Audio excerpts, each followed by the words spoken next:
नमस्कार। कभी सोचा है कि भारतीय लोकतंत्र की असली सत्ता का केंद्र कहाँ है? आज हम बात करेंगे ठीक उसी जगह की, लोकसभा, जिसे हम सब जनता का सदन भी कहते हैं। ये वही जगह है जहां देश की तकदीर तय करने वाले बड़े बड़े फैसले लिए जाते हैं। तो चलिए आज समझते हैं इसकी पूरी कार्यप्रणाली। तो सवाल यही है, असली शक्ति आखिर है कहाँ? क्या राष्ट्रपति के पास या फिर अदालतों में?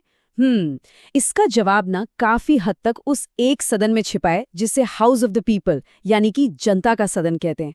आइए इसकी परतों को एक एक करके खोलते हैं। तो आज हम क्या क्या जानेंगे? पहले तो ये कि लोकसभा को जनता का सदन क्यों कहते हैं। फिर देखेंगे कि इसे चलाने वाले सदस्य और अध्यक्ष कौन होते हैं, यहाँ काम होता कैसे है, इस सदन के पास कौन कौन सी असली शक्तियां हैं, और आखिर में समझेंगे कि एक सत्र समाप्त कैसे होता है, या फिर सब कुछ। चलिए तो फिर शुरू करते हैं। सबसे पहले ये समझते हैं कि लोकसभा की बुनियादी पहचान और इसकी बनावट क्या है। आखिर ये जनता का सदन है क्या चीज?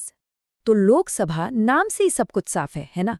ये वो सदन है जो सीधे मतलब बिल्कुल सीधे भारत की जनता को रिप्रेजेंट करता है। इसके सदस्य यूनिवर्सल अडल्ट सफ्रेज के जरिए चुने जाते हैं।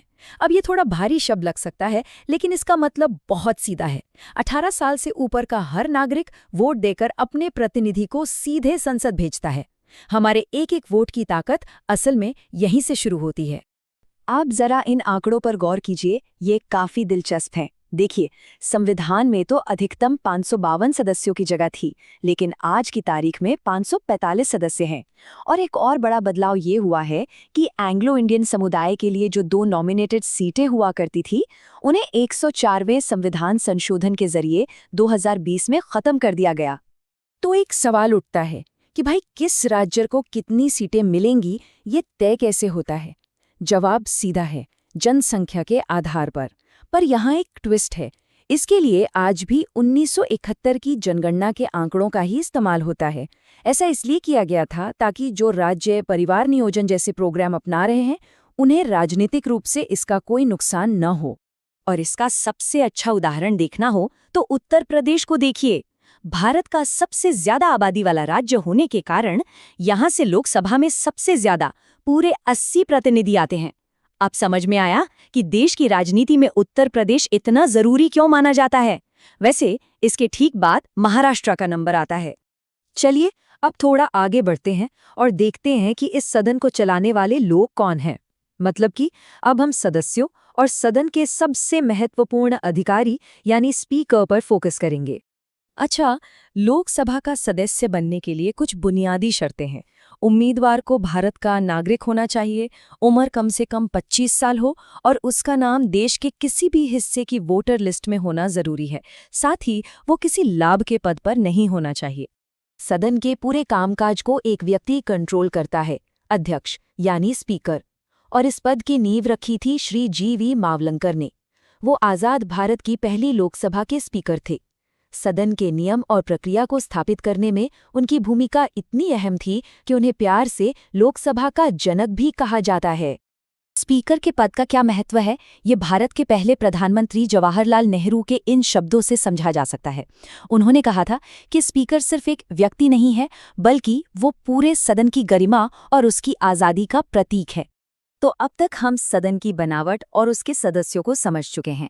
तो आइए अब देखते हैं कि यहाँ असल में काम होता कैसे है। संसद की दिन प्रतिदिन की कार्यवाही आखिर दिखती कैसी है? देखिए, एक आम धारणा है कि संसद साल भर चलती रहती है, पर ऐसा बिल्कुल नहीं है।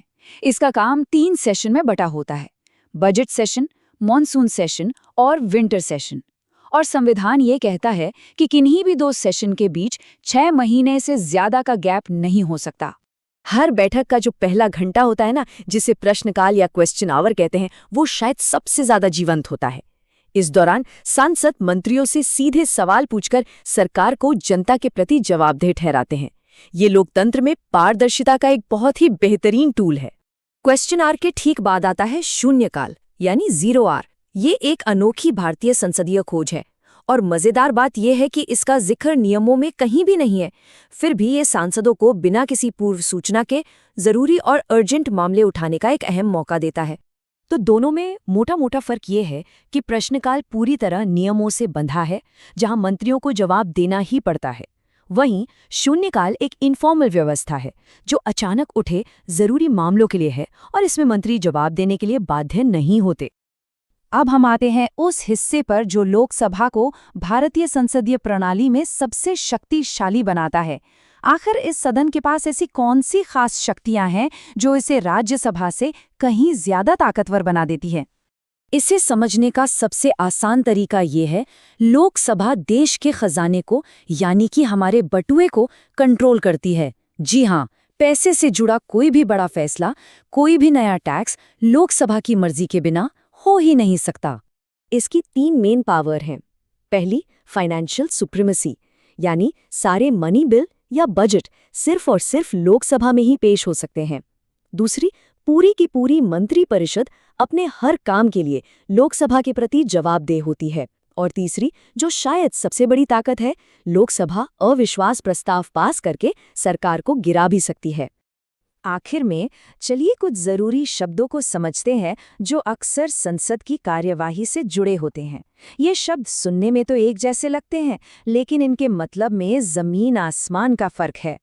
इसे ऐसे समझिए, स्थगन या एडजर्नमेंट का मतलब है बस एक छोटा सा ब्रेक, कुछ घंटों का या कुछ दिनों का। सत्रावसान या प्रोरोगेशन का मतलब है पूरा का पूरा सेशन ही खत्म, अब अगले सेशन में मिलेंगे। और विघटन यानी डिसोल्यूशन का मतलब है लोकसभा की जिंदगी ही खत्म, जिसके बाद देश में नए आम चुनाव होते हैं। तो बस याद रखिए, छोटा ब्रेक, सेशन खत्म और सब कुछ खत्म। तो हम आपको एक सवाल के साथ छोड़े जा रहे हैं। अपनी इतनी बड़ी शक्ति और जनता के सीधे प्रतिनिधित्व के साथ आज की 21वीं सदी में लोकसभा की सबसे महत्वपूर्ण भूमिका आखिर क्या होनी चाहिए? इस पर जरूर सोचिएगा। हमारे साथ जुड़ने के लिए धन्यवाद।